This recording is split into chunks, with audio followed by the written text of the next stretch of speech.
السلام علیکم۔ آج بدھ ہے، جنوری کی 18 تاریخ۔ پاکستان میں اس وقت شام کے 7، بھارت میں 7:30، اور یہاں ہمارے اسٹوڈیوز کی گھڑیوں میں صبح کے 9 بج رہے ہیں۔ وائس آف امریکہ واشنگٹن کی اردو سروس سے میں ہوں خالد حمید، خبروں کے ایک بلیٹن کے ساتھ۔ یوکرین کے دارالحکومت کے باہر ایک ہیلی کاپٹر حادثے میں وزیر داخلہ ڈینس موناسٹریسی سمیت کم از کم 15 افراد ہلاک ہو گئے ہیں۔ حکام نے بتایا کہ یہ حادثہ کیف کے مشرق میں ایک مضافاتی علاقے بروری میں ایک کنڈر گارٹن کے قریب پیش آیا۔ فوری طور پر یہ واضح نہیں ہو سکا کہ حادثے کی وجہ کیا تھی۔ یوکرین کے صدر ولادیمیر زیلنسکی نے ٹیلی گرام پوسٹ میں کہا کہ انہوں نے حکام کو تحقیقات کی ہدایت کی ہے۔ زیلنسکی نے حادثے کو ایک خوفناک سانحہ قرار دیا۔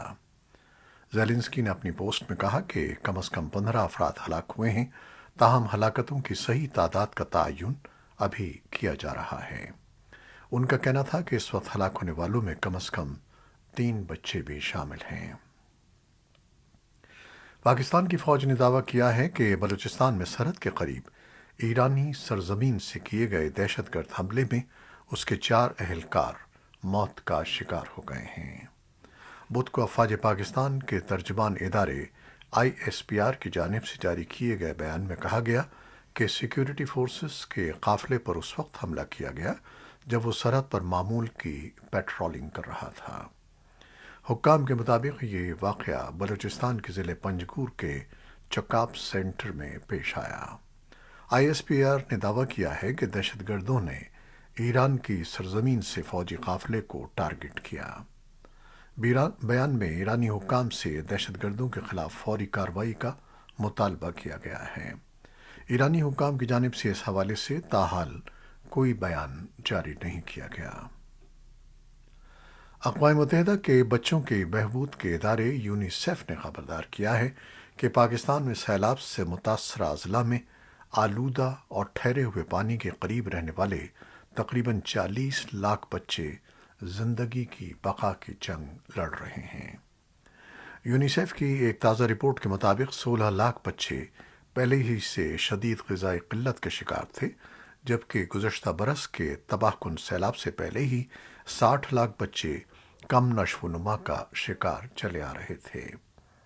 پاکستان میں یونیسیف کے نمائندے عبداللہ فاضل کے مطابق حالیہ سیلاب کے بعد صورتحال مزید خراب ہوئی ہے، جہاں شدید سرد موسم میں 40 لاکھ بچے گرمی اور گرم حفاظتی لباس کے بغیر رہ رہے ہیں، جس سے بہت سے بچوں کی موت کا خطرہ ہے۔ پاکستان میں سیلاب سے پیدا ہونے والی صورتحال کے جاری رہنے کے باوجود فاضل کے مطابق ابھی تک یونیسیف کو $173 ملین کی نصف سے بھی کم رقم موصول ہوئی ہے، جو لاکھوں بچوں کی اس موسمیاتی تباہی سے صحت یاب ہونے میں مدد کے لیے درکار ہے۔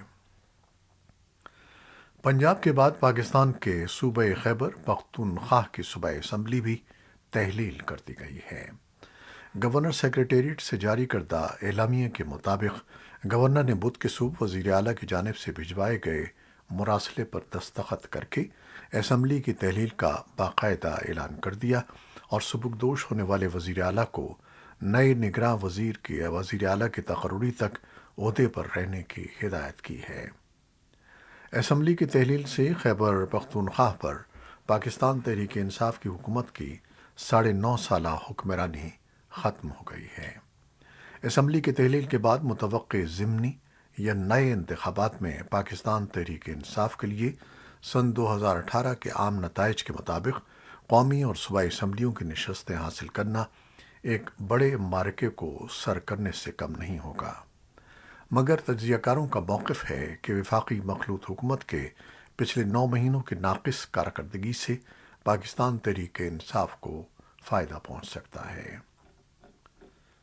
افغان طالبان کی جانب سے یونیورسٹیوں میں خواتین کے داخلے پر پابندی ان غیر ملکی طالب علموں کے لیے تباہ کن ثابت ہو رہی ہے جو افغانستان میں طب کی تعلیم حاصل کر رہے تھے۔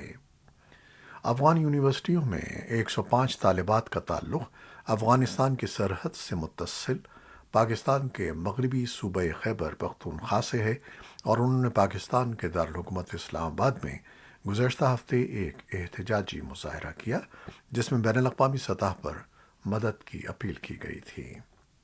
مظاہرین نے منگل کو اقوام متحدہ سے مدد کی التجا کی اور پاکستانی حکومت سے کہا کہ وہ پبلک سیکٹر کے میڈیکل کالجوں میں طالب علموں کے لیے مخصوص وظائف فراہم کرے۔ اقوام متحدہ میں ڈپٹی سیکرٹری جنرل امینہ محمد خواتین اور لڑکیوں کے حقوق کو فروغ دینے کے ایک وفد کی سربراہی میں کابل پہنچی ہیں، جو افغانستان کے طالبان حکمرانوں کے حالیہ کریک ڈاؤن کے رد عمل میں کیا جانے والا دورہ ہے۔ ڈپٹی سیکرٹری جنرل امینہ محمد نائجیریا کی کابینہ کی ایک سابق وزیر اور مسلمان ہیں۔ اقوام متحدہ کے نائب ترجمان فرحان حق نے دورے کے بارے میں بتاتے ہوئے کہا کہ وہ سیکیورٹی وجوہات کی بنا پر کابل میں ان کے پروگرام یا مخصوص ملاقاتوں کا انکشاف نہیں کر سکتے۔ اقوام متحدہ میں افغانستان میں اقوام متحدہ کے فلاحی امور کے رابطہ کار ادارے اوچا کا کہنا ہے کہ ملک میں شدید سرد موسم کی وجہ سے مشرق، مغربی اور شمالی علاقوں میں ہزاروں مویشی ہلاک ہو گئے ہیں۔ ذریعہ معاش اور اثاثوں کا فقدان ایک ایسے وقت میں افغان خاندانوں کو مزید خطرے میں ڈال رہا ہے جب 21.2 ملین لوگوں کو فوری طور پر خوراک اور زرعی امداد کی ضرورت ہے۔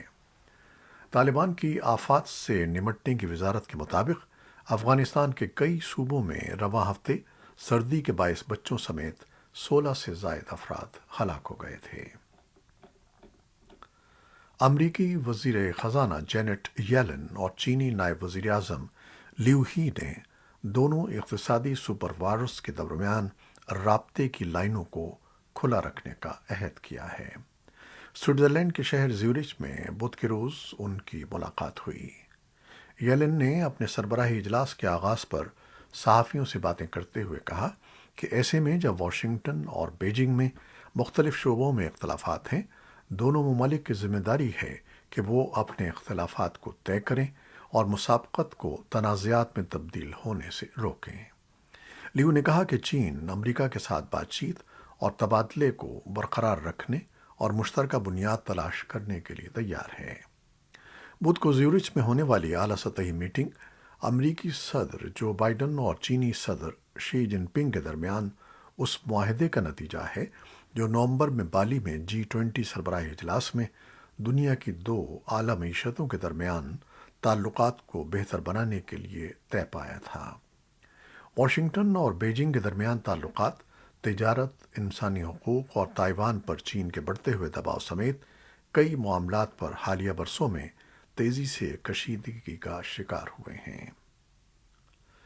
امریکہ اور یوکرین کے دیگر اتحادی یوکرین کو مزید جدید ہتھیار اور ان کے استعمال کی تربیت فراہم کر رہے ہیں۔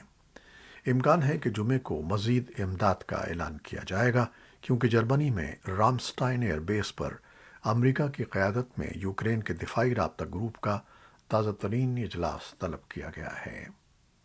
امریکہ کی قیادت میں یوکرین کے دفاعی رابطہ گروپ کا یہ تازہ ترین اجلاس ہے۔